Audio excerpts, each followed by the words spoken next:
My parents left me and my kids out of Christmas this year. Mom called and said, "Your brother is bringing his new girlfriend to meet everyone. He doesn't want your kids there, they'd mess up the curated atmosphere." "I get it," I said and hung up. The following day, they were on my doorstep, furious. And the moment they saw me, my brother's girlfriend said, "My name's Levi. I'm 36, art director at a mid-tier agency. Divorced father of 2 small whirlwinds, Mia, 7 and Theo, 5. I pick color palettes for a living and pack school lunches like I'm pitching a client. I'm the eldest, the dependable one, the hey can you fix this guy for every family emergency that turns out not to be quick." It was a Tuesday night in December when Mom called. "We're doing Christmas Eve here," she said in her hostess voice. "But listen, your brother is bringing his girlfriend to meet the family. He doesn't want your kids around, they'd ruin the aesthetic." The silence felt metallic, my grip on the phone tightened. "Aesthetic, she's very precise. Minimalist, they're making content. The kids are loud, you understand." Then softer, strategic, "Be accommodating, Levi, just once." I stared at the microwave clock. 7:42 p.m. I pictured Mia's construction paper chain hanging over our wobbly bookshelf. Theo sleeping on the couch in dinosaur pajamas with cocoa on his mouth. "I understand," I said and ended the call. I hardly slept. I scrolled through photos, years of Christmas mornings, torn wrapping paper under socked feet. Blurry joy. I thought about aesthetics, about how my job is to make things look good without faking reality. How different that is from deleting the messy parts so things seem prettier. The next morning, Dad texted, "Don't take this personally." By noon, they were already on my porch. Mom, Dad, my brother, and the girlfriend. No warning, just a doorbell and a cluster of coats. Mom's face looked stretched thin. I opened the door. Zach, my brother, looked like a sponsored post. Boyfriend 2.0, Holiday Edition. The girlfriend stepped forward. Perfect hair. Perfect oatmeal-colored coat, phone in her hand. She gave me a slow once-over, then glanced at the paper chain behind me. "So," she said, voice bright but empty, "you're the one who keeps messing up the family brand. This wasn't about Christmas. It never is. I've been the reliable one since 19. When Dad's contractor forgot a permit and a fine hit, I paid it. When Zach's first car died because he didn't know engines need oil, I bought him a used Civic and pretended I wasn't still paying it off when he sold it to buy sneakers. I built a career on timelines and drafts and built their emergencies into my schedule like they were holidays. When I got married, they had opinions. When I got divorced, they had silence. But my kids brought me back to myself. 2 tiny humans who think sugar sprinkled on toast is cake. I have 70-30 custody. This Christmas Eve is my week. I bought a pre-lit tree because real ones make me itch. Zach is 32 and permanently soft-launched. He posts close-ups of watches he can't pay for and quotes about hustling at 5 a.m. He never looks exhausted. That's because other people do the exhausting parts. Mom says he's entrepreneurial. Mostly, he texts, "Bro, quick favor. I design for a living." Guess who designed 3 logos for Zach's brands? Guess who built his Shopify, edited his photos, retouched his girlfriend's candid shots so the garbage bags disappeared from the background? "You're so talented," they said. "We'll pay you once things blow up." They never blew up, but my credit made its exit like the garbage bags. Money in my family always shows up in costume. We call it helping out, being supportive, just until payday. The biggest disguise is family. If you refuse family, you're cold. If family refuses you, you're dramatic. 2 months before the no kids Christmas, Mom texted, "Could you add us to your phone plan? Ours is too expensive." I did the math, sighed, added them. It wasn't just phones, then Netflix, then Hulu, then Dad's iPad on my Apple Music. "It's just streaming," Mom said. "You won't notice." I noticed. I noticed when my Adobe subscription doubled because Zach logged into my account to download Photoshop quick. I noticed when he sent me an InDesign file with my watermark plastered over everything. I noticed when a $218 premium template bundle hit my business card at 3 a.m.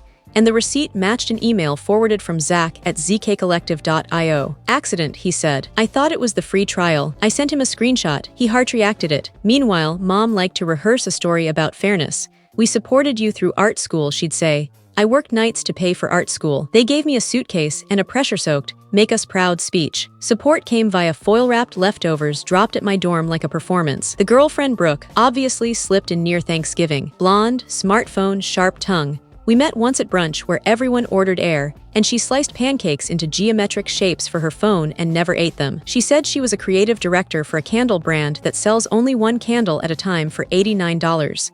I asked what it smelled like. "Clean." "Okay." Brooke believes in neutral palettes and children only in beige. Mia wears neon unicorn armor. Theo thinks socks are tyranny. My house photographs honestly. Brooke called it chaotic. Zach called it off-brand. Mom said it was something to improve, honey. When Mom delivered the Christmas news, "No kids," for the perfect image, I heard Brooke in the background. We're doing a white-on-white tablescape. The kids will touch things like touching is a crime. I said I understand, because I've learned that if you push back, they call your reaction the real problem. If you go quiet, you buy yourself a beat. The next morning, they all stood on my porch like a panel. Mom opened first. You made me feel terrible last night, she said, like I'd egged her house. I said 2 words. I said, that's the issue, Dad added. You're always holding back. Families communicate. Zach adjusted his watch. Bro, it's just one Christmas. We're trying to land a partnership. Brooke booked a photographer, a stylist, the whole thing. This is our chance. Kid noise kills content. Drop the kids at Dad's so you can come. They're my kids, I said. Christmas with their father is not a curated decision. Brooke stepped in, voice sugary. We're crafting something. You're an art director. You know cohesion. Mom's eyes flicked, calculating. There's also the budget, she said, revealing the true nerve. Hosting is expensive. We'd appreciate help. You've always been generous. And there it was. How much? I asked. Don't be rude. Mom snapped. But $2,000 would ease the strain. Food, florals, maybe a small tip for the photographer. We want to do this right. And we want you there, Dad added. Just you. Without the kids, Brooke chimed. We can do a kid day later, something low-key. Theo wandered into the hallway, hair everywhere, clutching his stuffed triceratops. He stared at the adults like they were malfunctioning appliances. Pancakes. Brooke's smile cracked for a split second. She lowered her eyes. Right. I shifted my body so Theo couldn't see their faces. Go sit, buddy. I'll make them. As he ran back to the kitchen, I faced the committee again. Let me think, I said. Today would be best, Mom pushed. Deposits. Zach lifted his chin. Friends don't let friends miss opportunities. Family, Dad corrected. Family, Zach parroted like he invented it. I nodded slowly. Right, family. I closed the door. The click echoed. I leaned my forehead on the wood. My pulse hammered. In the kitchen, Mia hummed mangled jingle bells while digging through sprinkles. Theo drummed a spoon on the table. The house sounded alive. My phone buzzed. Family chat. Mom renamed it last year after I paid Dad's surprise tax bill. Mom, Levi, don't be difficult. Dad, we need your decision by 3. Zach, Venmo works. Brooke, sending inspo. She dropped in 3 beige squares. White tablecloth, white candles, bleached pine cones that looked like bones. I opened my photos, receipts folder. I keep receipts out of habit now, not for revenge, for clarity. Contractor fine. Zach's Civic, Mom's iPad. Groceries that vanished from their porch and magically appeared in their fridge. I made a grid of screenshots and sent it. Me, reminder. Mom shot back in 10 seconds. Tacky. Zach, we said we'd pay you back. Me. You said that about Shopify, the photo equipment, the Adobe charges, the phone plan. Typing bubbles. Gone, back again. Brooke finally. Using money as leverage over relatives isn't the vibe. I stared until the screen blurred. Something clicked. Not new, just finally acknowledged. Boundaries aren't cruel. They're true. I typed. Me. I'm not funding a photographer to memorialize my kid's absence. Silence. Mom called. I let it ring. She texted instead. You're blowing this out of proportion. Grow up, me. I am. Here's what's changing. I stood at the counter with sticky hands tugging at my shirt and wrote clearly. I'm taking you off my phone plan at the end of the cycle. I'll send the pin. I'm changing my Adobe password and reporting unauthorized logins. Zach quit using my license. Streaming accounts log out today. Set up your own. I won't pay for events I or my kids are excluded from. If you add anything to my business card again, I'll file fraud. Send 3 dots. Dad threats me. Boundaries. Zach. Bro, over $2,000. Me. Over a pattern. Mom, you're being hostile. Your children will hear about this. I glanced at Mia, face powdered with sugar, and felt something solid settle inside me. No, I said out loud. They'll know I protected them. The doorbell rang. I opened it. The 4 of them again, packed tight, winter air curling around them. Mom started. I raised a hand. Calm. I'm done being the ATM, the designer, the quiet one. You can host whatever Christmas you want. White tables, no kids, content, whatever, but not on my dime. And if you cut out my kids so you look cleaner online, you cut me out too. Zach clenched his jaw. You'd blow up Christmas over a vibe. You blew it up when you made family conditional. Brooke lifted her phone like armor. This is unhinged. Then don't lean on me. Dad tried the guilt blade. Levi, son, consider the bigger picture. I said and closed the door. The quiet after a boundary is startling, not sad, just clear. Like when a client finally approves a layout and the noise stops. I made pancakes. Mia drowned hers in sprinkles. Thea demanded a Christmas dinosaur built from banana slices, and M and Miss, we watched that terrible claymation special where the snow looks like coconut shavings. We made paper snowflakes that looked like microbial life. My kids were louder than any feed could handle, and it sounded like safety. Messages filled my phone all day. Mom, you're being cruel. Dad, you owe us a talk. Zach, grown men don't act this way. Brooke, unbelievable. Then unknown numbers. Aunts who love whispering drama. Maybe ease up. Your mom is crying. Kids complicate things. The subtext, shrink again. At noon, the first fallout hit, not mine. Dad texted, "Phones aren't working. Did you do this?" I hadn't touched them yet. I called the carrier. Turns out Zach ordered an iPhone upgrade at 3 a.m. on my account, and the SIM transfer shut off Mom's phone. The rep asked to confirm the shipping address, Zach's place. I canceled it, set a fraud alert, and restricted changes to owner only. I texted the group, "Nice try, screenshot. Zach, seriously? Petty me, legal." Later, Adobe emailed me. New login detected, city matched Zach's. I hit sign out everywhere, changed the password, turned on two-factor with my physical key. I messaged him, "If you need design tools, buy them." He sent a vomiting emoji. Around 5, another knock. "Just Brooke, beige coat, no hat, pink from the cold." "I don't want drama," she said. Then stopped stepping toward my door. She glanced inside, where the kids were dancing to Jingle Bell Rock at earthquake volume. "Look, I know you're protective, but you're ruining something important."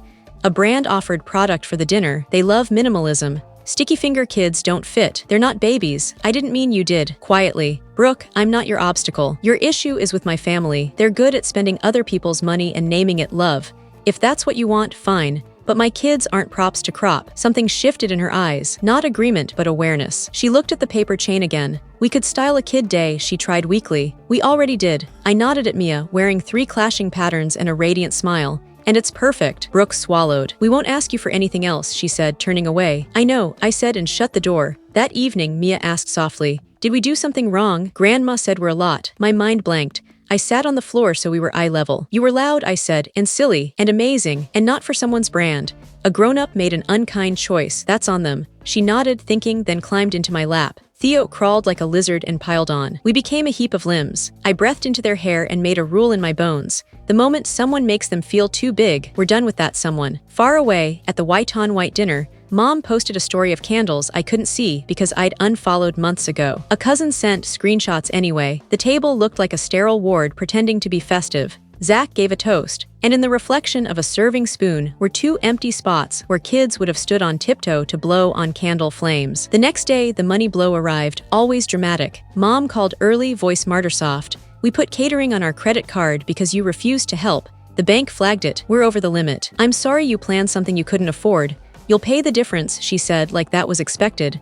"No," she gasped. "Your father is very disappointed." Dad picked up. "Levi, your brother, stepped up. He paid the photographer himself." Meanwhile, Zach texted me a screenshot of a pay now request for $1850. Memo, "Christmas team support. Your share?" I laughed. Couldn't stop. "I'm not joining your co-op," I said. "You'll regret pushing us away," Dad said darkly. "I regret losing time with my kids because I was fixing your problems." Click, they hung up. By noon, Mom's friend, the drama athlete, posted a Facebook rant about ungrateful children abandoning their elders. A cousin DM'd me, "You okay? People are nuts." Then also, Zach tried to borrow my camera, and when I said no, he said I owed him for the brand work he'd done for free. He claimed he invested in my career. I sent the cousin a skull emoji. At 3, another knock. Not Brooke, not my parents. Aunt Linda, the quiet rebel, carrying gingerbread and a look I hadn't seen from a relative in ages. "Respect. I told your mother she was wrong," she said, stepping inside. "She said you were cruel. I said you were right." She handed Mia gingerbread and Theo glow sticks. "Merry Kid Christmas." She stayed for an hour, didn't solve anything, didn't ask me to, just listened. When she left, I stood on the porch in the early dark and felt lighter. Not happy, but unhooked. Then came the practical part. I moved my business account to a new bank and closed the cards Zach had autofilled. I froze my credit. I removed my parents from my phone plan and sent the transfer pin as promised. Mom wrote, "We can't figure this out." I sent her the provider's guide. Dad wrote, "We're old." I wrote, "You're capable." They didn't like it. I grabbed a trash bag and cleared the closet of every so-called favor that became obligation. The spare iPad, the DSLR Zach borrowed, the ring light Brooke left after brunch. I bagged them, drove to their house, and left it on their porch with a note, "Returning your things. Please return my piece." A neighbor spotted me. "Merry Christmas," he said. Trying, I answered. That night, after the kids fell asleep curled together because it felt safe, I opened my laptop and created a private folder called Evidence. Not to wage war, to stay sane, screenshots, dates, amounts, the $218 bundle, the iPhone order, the pay now request, the perfect image message. I didn't send it anywhere. I just needed to see the pattern in one place. Christmas morning, Mia woke me at 6:03 with a whisper shout. Snow. It wasn't sticking, just wet and shy. We still ran out in pajamas and boots. Theo licked a flake off the mailbox and declared it mint-flavored. I made uneven cinnamon rolls. We opened presents slowly. No content. I snapped 2 photos just for me. Around noon, Brooke texted, For what it's worth, I didn't know about the money stuff, not my lane. I'm sorry about my comment. I said something unkind because I panicked about being accepted. Then, I'm reevaluating things. I typed and erased drafts. Ended with good. January here is gloomy. The light gets thin. You learn what you kept from December besides receipts. I kept 2 things: an uncluttered schedule, a clean conscience. Mom tried a few more times. Sunday dinner to talk. Your father misses you. We need expectations. It all sounded like corporate planning. I answered once. When you're ready to apologize to my kids for making them feel unwelcome, we can talk. Not before. Silence. Zach posted a carousel of the white dinner with a caption about grinding with my day one and prayer hands. Comments said goals. I scrolled past. He texted a week later. Brooke and I are on a break. You satisfied? I stared until the text shrank from importance. Then built a Lego ship with Theo that looked like a toaster with wings. At work, I stopped staying late cleaning everyone else's files because I realized I'd been rehearsing the same role everywhere. I trained my junior designer instead of doing her work at 11 p.m. I said, no rush. When someone tried to turn a preference into a deadline, my boss asked if I was okay. I said I was good and meant it. Mia asked if we were going to Grandma's. I told her we'd invite Grandma here if she apologized. Will she asked. People surprise you, I said. 2 weeks later, Aunt Linda invited us for cocoa. No agenda, just warmth. We went. She had mismatched mugs and a puzzle missing pieces and a shedding dog. It felt like a real life. On the drive home, the kids sang, off-key, perfect. The last thing I did was small and huge. I printed a sheet and taped it inside the bowl cabinet. A list. I don't pay to be treated badly. My kids aren't negotiable. No is a full sentence. Family is something you do, not something you demand. I read it every morning. On days I forget who I am to them, it reminds me who I am to me. A couple nights ago, Dad texted, your mother wants to try again. Sunday, bring the kids. I exhaled. Then we'll come for an hour. If anyone mentions image or money, we leave. He wrote, fine, no emoji. Progress disguised as irritation. We went. Mom had practiced her apology. It came out stiff but real. She knelt to Mir and Theo and said, I made a mistake. Not if, not but, just that. I watched the kids. They forgave instantly. Kids default to open.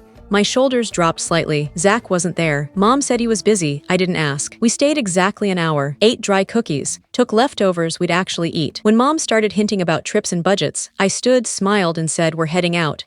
No drama, no speech, just the boundary. We left at 59 minutes. Because sometimes keeping your promise to yourself requires a timer. At bedtime, Mia asked the moral of Christmas this year. She asks about everything. Life is a fable to her. I tucked her in and thought of candles, invoices, paper chains, and banana dinosaurs. The moral, I said, is that love isn't a filter. It's messy and loud and doesn't ask you to shrink. If someone needs you smaller to fit their picture, you get a new frame. She nodded like this was obvious. And we're keeping the paper chain up till March, she declared. Deal, I said. I turned off the light. The house hummed, not perfect, hours. I stood in the doorway another second, letting it settle. Then I went to the kitchen, opened the cabinet, and read the list like a prayer I finally live by.